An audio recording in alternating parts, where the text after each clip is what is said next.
말씀을 함께 나누겠습니다.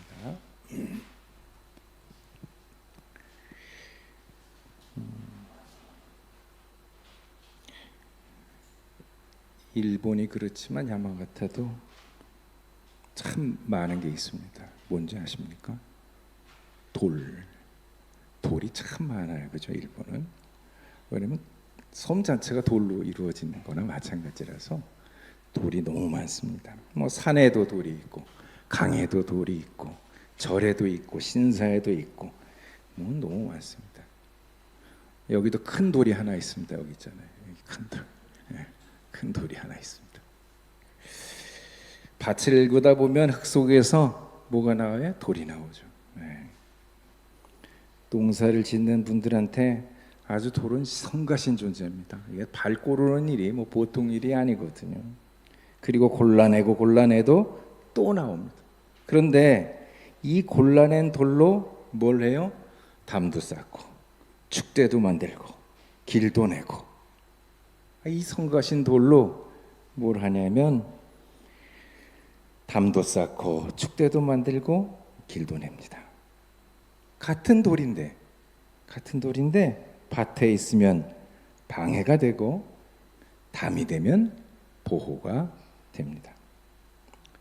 돌은 이렇게 두 가지 얼굴을 가지고 있습니다. 하나는 길을 막고 사람을 넘어뜨리는 돌이고, 다른 하나는 집을 떠받치고 사람들을 지켜주는 돌입니다. 돌 자체가 달라서 그런 건 아니죠. 그죠? 돌은 그대로 있어요. 뭐 달라진 게 없어요. 그 돌이 어디에 놓이느냐, 그리고 그 돌을 만나는 사람이 그것을 어떻게 대하느냐에 따라서 달라지는 겁니다. 사람이 자라면서 어디에 영향을 제일 많이 받냐면 환경에 영향을 받는다 그러죠. 쟤는 태어날 때부터 그런 게 아니고 그 환경이 어떠냐에 따라서 그 아이가 어떻게 자라느냐가 결정됩니다. 어떤 일이 있었냐면 쌍둥이가 있었는데 하나는 저 미국에서 자라고 하나는 저기 남미에서 자라고 이렇게 자랐어요. 만나보니까 서로 다른 사람이야. 완전히 다른 사람이에요. 중요한 게 뭐냐면 어디에 있느냐, 어떻게 쓰느냐, 어떻게 지음을 받았느냐, 뭐 이런 문제에 의해서 완전히 다른 상태가 됩니다. 오늘 본문은 바로 그 돌에 관한 것입니다. 하나님께서 친히 시온에 두신 한 돌이 있습니다. 그런데 그 돌 앞에서 어떤 사람은 넘어지고 어떤 사람은 그 앞에서 흔들리지도 않고 꼿꼿하게 서 있습니다. 오늘 우리는 이 돌 앞에서 함께 서 있어 보려고 합니다. 로마서의 말씀을 한번 읽어보죠. 오늘의 말씀이죠. 로마서 9장 33절 함께 읽겠습니다. 시작. 보아라, 내가 시온에서 걸림돌과 걸려 넘어지게 하는 바위를 둔다. 처음 이상한가요? 넘겨주십시오. 뭐가 쫙 넘기면 뭐가 나오죠? 이사야가 나오네요. 죄송합니다. 아까 읽었으니까 제가 그냥 대신할게요. 똑같은 말씀이니까. 그는 믿는 사람은 부끄러움을 당하지 않을 것이다 한 것과 같습니다. 자, 이 말씀을 바로 이해하려면 로마서 9장에 이게 언제 쓰였느냐, 왜 쓰였느냐 하는 게 중요하잖아요. 어떤 상황에서 쓰였느냐 하는 게 중요하잖아요. 그래서 로마서 9장은 어떠냐면 바울이 눈물이 젖어 있는 장이라고 얘기하는 것이 바로 이 9장입니다. 바울은 이 장을 시작하면서 자기 마음에 큰 슬픔과 끊임없는 고통이 있다고 고백합니다. 할 수만 있다면 자기 동족을 위해 자신이 저주를 받아 그리스도에게 끊어져도 좋다고까지 말합니다. 이거 엄청난 일이잖아요. 그죠? 우리가 예수를 믿어서 구원을 이룬다고 그러는데 이 바울이 뭐라 그러냐면 내가 그리스도에 끊어져도 좋다 그래요. 누굴 위해서? 자기의 동족들을 위해서, 내 이웃을 위해서. 여러분이 다 천국에 든다면 난 못 가도 좋습니다, 이런 말이거든요. 대단한 결심이잖아요. 진심입니다. 이게 목회자의 가진 진심이어야 된다고 저는 생각합니다. 예전에 제가 이렇게 말 한마디 했다 혼난 적이 있는데, 내가 이 바울의 이야기를 끌어다가 여러분이 다 간다면 난 못 가도 좋습니다 그랬다 혼난 적이 있는데, 그만큼의 결심이 있다는 거예요. 결심이. 이게 그렇다고 바울이 내가 예수 안 믿는다 이런 얘기 아니잖아요. 열심히 하지만 내가 안 되고 여러분이 갈 수 있다면 여러분이다 내가 천국으로 보내겠습니다, 이런 이야기예요. 바울이 왜 이렇게 아파했을까? 그는 동족 이스라엘은 하나님께 가장 가까운 백성이라고 사람들은 생각하고 그도 믿었습니다. 언약도 율법도 예배도 약속도 다 그들의 것이었어요. 조상도 그들의 것이고 육신으로는 그리스도께서도 그들에게 나셨습니다. 그런데 정작 그 메시아가 왔을 때는 아무도 그분을 알아보지 못했습니다. 구약에 보면 메시아가 올 거라고 그렇게 얘기를 했는데 아무도 그를 만나지 못했습니다. 가장 가까이 있던 사람이 가장 멀리 있습니다. 여러분, 이것이 바울의 고통이었고 그는 오늘 우리에게 두려운 질문을 합니다. 하나님과 가장 가까이 있다고 여기는 우리가 정작 하나님이 하시는 일 앞에서 걸려 넘어질 수 있다는 것입니다. 교회에 오래 다닌다는 것이, 성경을 많이 아는다는 것이 자동으로 우리를 안전하게 하지 않습니다. 오히려 익숙한 게 우리의 눈을 가릴 때가 많습니다. 제가 항상 경계하는 것 중에 하나가 그거든요. 익숙함이거든요. 그냥 똑같이 하면 되는지 이렇게 생각하지 말고 다시 한번 봤으면 좋겠다는 생각을 갖는데 그 바울이 똑같이 그렇게 생각을 하고 있어요. 익숙함이에요. 그냥 오늘 시간 됐으니까 가고 시간 됐으니까 오 이런 게 아니고 내가 그 자리에 가는 이유가 뭔지, 여러분이 이 예배 자리에 나와서 과연 어떤 마음으로 앉아 있는 건지, 그 핵심이 중요한 거. 오늘 본문은 사실 이사야의 두 구절을 하나로 엮은 말씀입니다. 바울은 이사야 28장과 이사야 8장을 함께 인용하고 있습니다. 먼저 이사야 28장을 함께 보시겠습니다. 자, 읽겠습니다. 시작. 보아라, 내가 시온에 주춧돌을 놓았다. 그것은 시험을 바친 돌이다. 귀한 동이돌을 놓아 기초를 튼튼히 잡으니 그것을 믿는 사람은 흔들리지 않는다. 아멘. 여기에 이 돌은 분명히 좋은 돌입니다. 주춧돌이고 시험을 마친 돌이고 귀한 모퉁이 돌입니다. 이 돌을 믿는 사람은 흔들리지 않습니다. 그런데 이사야 8장에서는 같은 하나님이 이렇게 말씀하고 계십니다. 그분이 성소에 계시지만 당시에 걸리는 돌과 넘어지는 바위가 된다고 이야기하고 있습니다. 이상하지 않습니까? 같은 돌인데 어떤 사람에게는 흔들리지 않는 기초가 되고 어떤 사람에게는 걸려 넘어지는 장애가 됩니다. 하나님이 두 개의 돌을 두신 곳이 아니고 한 개의 돌을 놨는데 그 하나의 돌이 두 가지 역할을 하고요. 이상하지 않습니까?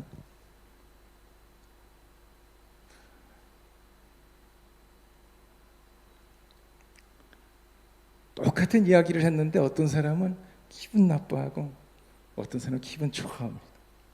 이상하지 않습니까? 하나님의 하나의 돌은 그리스도 예수입니다. 여기서 우리가 붙잡아야 할 것이 있습니다. 그 돌을 놓으신 분이 누구냐? 하나님. 내가 시온에 둔다 이렇게 말하고 계십니다. 우리가 만든 돌이 아니고 우리가 고른 돌이 아니고 하나님께서 친히 놓으신 돌입니다.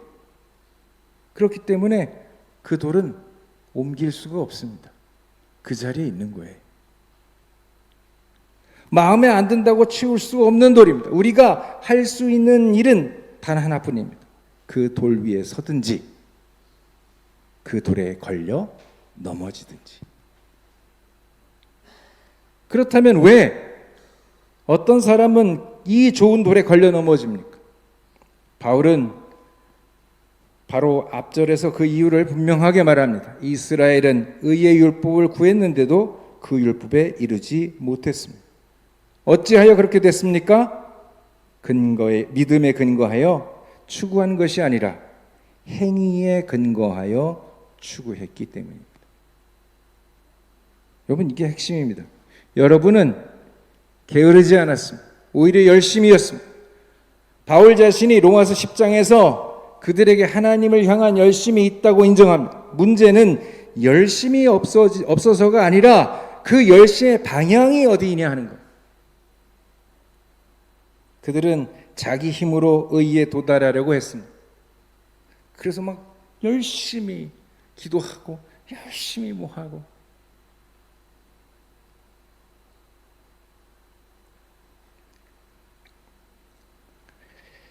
자기가 쌓아 올린 것으로 하나님 앞에 서려고 했습니다. 그런 사람에게 믿음으로 거저받으라는 복음은 걸림돌이 됩니다. 왜냐하면 그 복음은 내가 쌓아온 것을 무너뜨리기 때문입니다. 내 공로가 아무것도 아니라고 말하기 때문입니다. 평생 벽돌을 쌓아온 사람한테 그 벽돌 필요 없어요. 이 반석 위에 서십시오. 이렇게 말하면 그 사람에게는 은혜가 아니라 모욕처럼 들릴지도 모릅니다. 그래서 결국 걸려 넘어집니다. 십자가가 그렇습니다. 십자가는 인간의 자존심이 가장 걸려 넘어지는 자리입니다. 내가 스스로를 구원할 수 없다는 것을 인정해야만 그 앞에 설 수 있기 때문입니다. 그래서 바울은 고린도전서에서 십자가가 유대 사람에게는 걸림돌이요 이방 사람들에게는 어리석음이라고 말했습니다. 사랑하는 성도 여러분, 혹시 우리도 그렇지 않습니까? 우리는 신앙생활을 오래 하면서 나름 벽돌을 쌓아왔습니다. 봉사도 했고 헌금도 했고 예배도 빠지지 않았고 아주 귀한 일입니다. 그게 잘못됐다는 거 아닙니다. 열심히 한 거 잘한 일입니다. 그러나 그것이 나를 세우는 기초가 되는 순간 우리는 이미 그 돌에서 미끄러지고 있는 것입니다. 우리의 기초는 우리가 한 일이 아니라 하나님이 두신 그 돌에 있어야만 하는 것입니다. 그런데 성경은 여기서 놀라운 반전을 우리에게 보여줍니다. 시편 118편 22편을 함께 읽겠습니다. 시작. 집 짓는 사람이 내버린 돌이 집 모퉁이의 머릿돌이 되었다. 아멘. 집을 짓는 사람이 전문가 아닙니까? 그 전문가가 버린 돌, 그 돌이 뭐가 됐어요? 모퉁이의 돌, 머릿돌, 건물 전체를 지탱하는 가장 중요한 돌이 되었다는 것입니다. 예수께서 친히 이 말씀을 자신에게 적용하셨습니다. 마태복음 21장에서 예수님은 대제사장들과 바리새인들 앞에서 바로 이 시편을 인용하면서 말씀하셨습니다. 너희가 성경에서 이것을 읽어본 일이 없느냐고 물으십니다. 생각해 보십시오. 예수님은 버림받으신 분입니다. 나사렛 출신이라고 무시당했습니다. 종교 지자들에게 배척당했습니다. 제자들에게 버림받았습니다. 십자가 위에서 사람들의 조롱을 받았습니다. 세상의 전문가들이 그들을 던져버렸습니다. 그러나 하나님은 그 버려진 돌을 집어들어서 온 세상의 구원의 역사를 이루는 머릿돌로 삼으셨습니다. 여러분, 이것이 우리의 소망입니다. 세상이 던져버린 것을 하나님은 주어서 기초로 삼으십니다. 그러니 지금 여러분이 스스로 쓸모없는 돌처럼 느껴진다 해도 낙심하지 마십시오. 하나님은 귀하게 여기십니다. 여러분이 여러분을 알아주지 않아도 하나님은 그 하나님의 눈은 완전히 다른 눈으로 우리를 보고 계십니다. 버려진 돌을 머릿돌로 삼으신 그 하나님이 여러분의 인생도 그렇게 쓰실 것입니다. 베드로는 이 돌의 이미지를 한 걸음 더 밀고 나아가서 이렇게 적었습니다. 베드로전서 제2장 4절에서 5절 함께 읽겠습니다. 시작.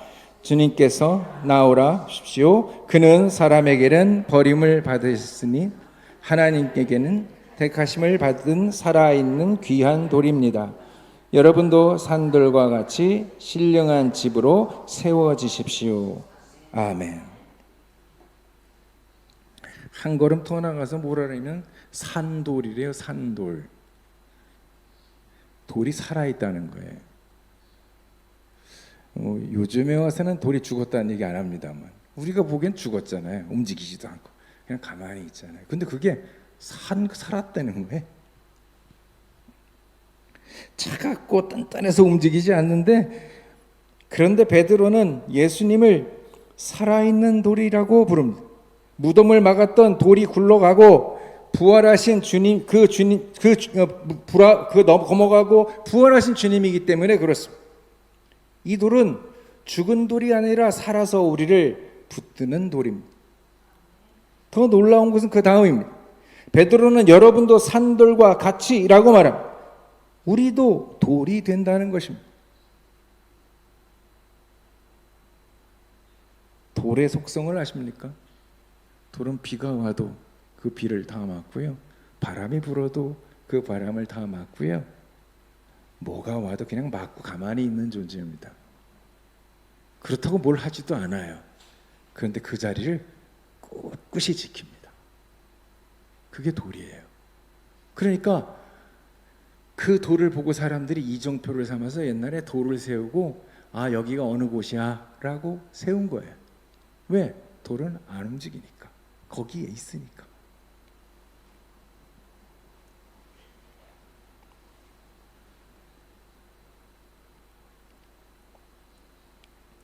신령한 집으로 함께 세워지는 돌. 돌 하나로는 집을 짓지 못합니다. 그죠? 집을 지을 때 돌이 많아야죠.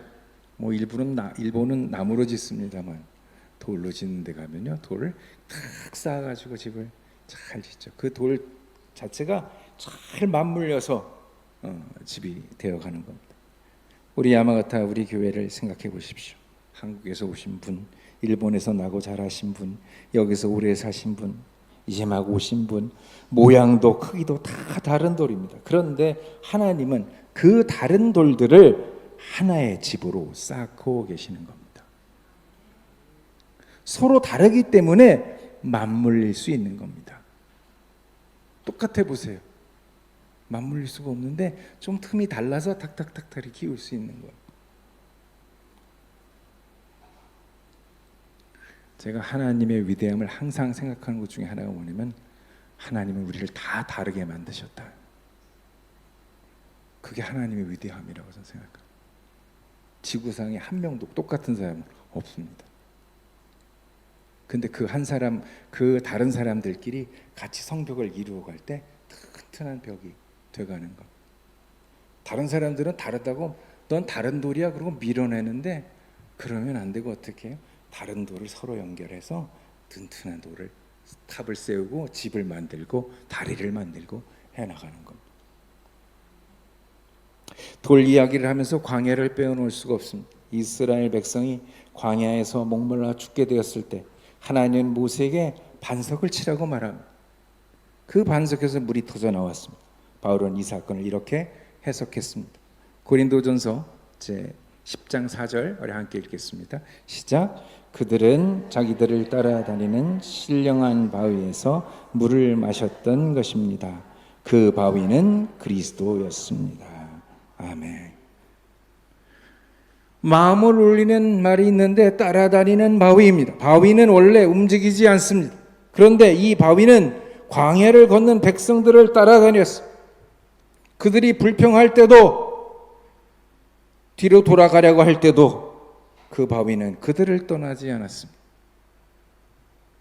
그리고 그 바위가 그리스도라고 바울은 이야기하고 있는 겁니다. 여러분, 그리스도는 시온에 고정된 돌이시면서 동시에 여러분을 따라다니는 반석이십니다. 여러분이 일터에 있을 때에도, 병상에 누워 있을 때에도, 타국에서 외로울 때에도 그 반석은 여러분 곁에 계십니다. 그리고 그 반석은 맞으셨습니다. 반석이 맞아가지고 물이 나왔습니다. 그리스도께서 십자가에 맞으셨기 때문에 우리에게 생명의 물이 흘렀습니다. 이제 우리의 삶으로 내려와 보겠습니다. 예수님은 산상수훈의 마지막 집을 짓는 이야기로 말씀을 맺습니다.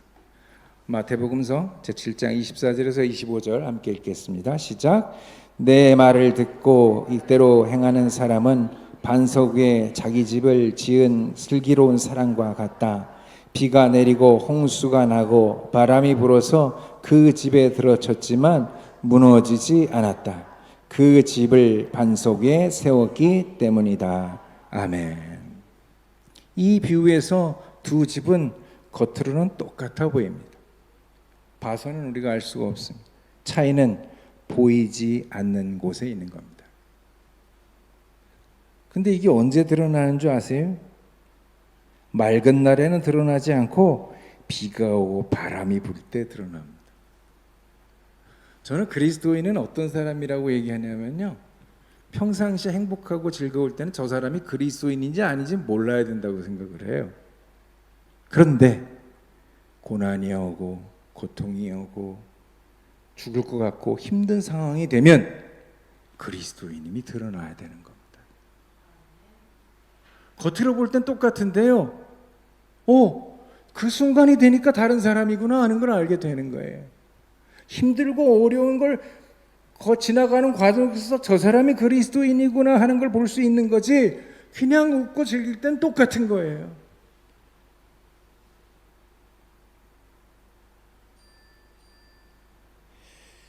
사랑하는 성도 여러분, 우리 인생에도 비가 옵니다. 병이 찾아오고 자녀 문제로 밤을 새우고 일자리가 흔들리고 나이가 들어서 힘이 예전 같지 않고 이국 땅에서 살아가는 우리는 또 다른 바람도 붑니다. 그때 무너지느냐 서 있느냐는 그날 갑자기 결정되는 것이 아닙니다. 이미 오래전에 무엇 위에 지어졌느냐가 결정하는 것입니다.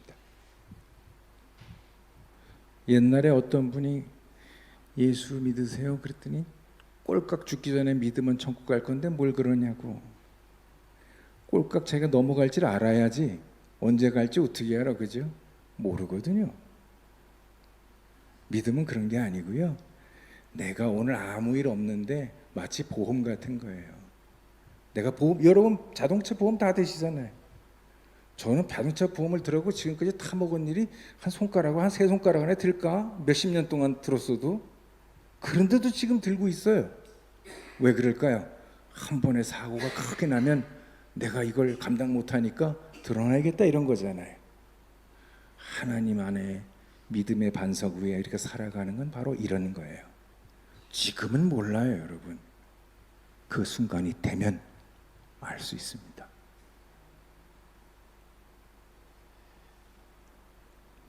그러니 오늘 여러분에게 물어보겠습니다. 나는 무엇 위에 인생을 짓고 있습니까? 내 건강 위에 짓고 있습니까? 내 통장 위에 짓고 있습니까? 내 자녀의 성공 위에 짓고 있습니까? 아니면 내가 쌓아온 신앙의 경력 위에 짓고 있습니까?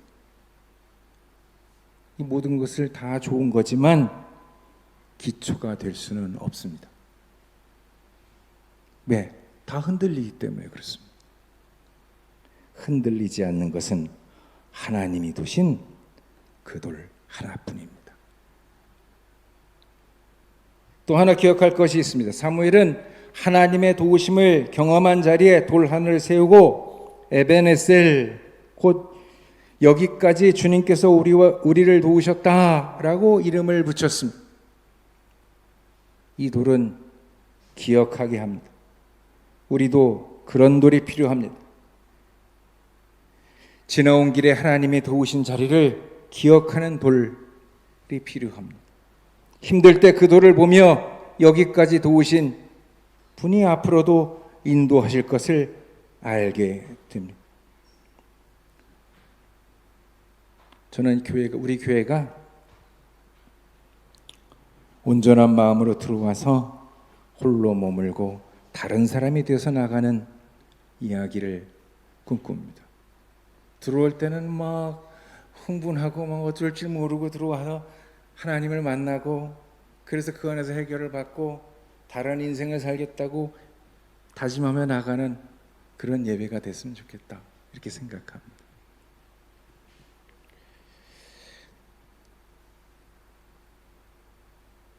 온전한 마음으로 돌아갔으면 좋겠습니다. 잠시 그 돌 앞에 홀로 머물기를 원합니다. 그리고 그 돌 위에 선 사람이 되어지십시오. 말씀을 맺겠습니다. 하나님께서 시온에 한 돌을 두셨습니다. 그 돌은 예수 그리스도이십니다. 그 돌은 옮겨지지 않습니다. 우리는 그 돌을 피해갈 수 없습니다. 인생의 어느 지점에서 우리는 반드시 그 돌을 만납니다.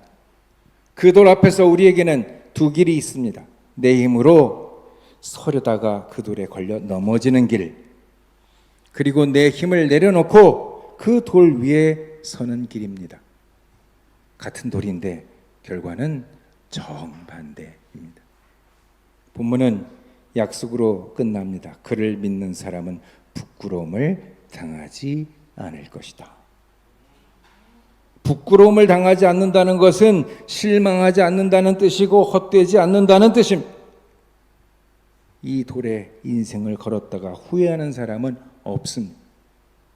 오늘 이 자리에서 우리 결단했으면 좋겠습니다. 내가 쌓아온 벽돌을 자랑하지 않았으면 좋겠습니다. 나는 하나님이 두신 그 돌 위에 서겠습니다, 이렇게 고백했으면 좋겠습니다.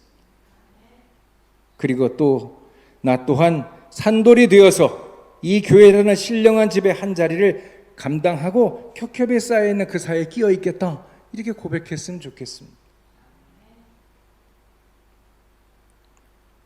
그 돌 위에 서신 여러분의 인생이 비가 오고 바람이 불어도 무너지지 않기를 주님의 이름으로 축원합니다.